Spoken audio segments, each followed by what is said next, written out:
আপনিই আমার রব। আপনি কার কাছে আমাকে ছেড়ে দিলেন? এমন অচেনা মানুষদের কাছে যারা আমার ক্ষতি করতে চায়, নাকি এমন শত্রুর কাছে যাকে আপনি আমার চেয়ে অধিক শক্তি দিয়েছেন?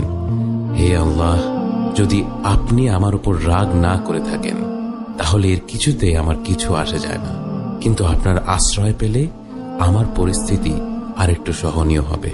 হে আল্লাহ, আমি আপনার চেহারার নূরের কাছে আশ্রয় চাই, যা সব অন্ধকারকে উজ্জ্বল করে দিয়েছে, যা দুনিয়া এবং আখিরাতের সব বিষয়ের সংশোধক।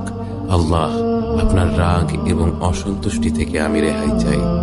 আল্লাহ, এ সব কাজই শুধু আপনাকে খুশি করার জন্য করা, এবং আপনি ছাড়া কোনো শক্তি নেই, কোনো ক্ষমতা নেই।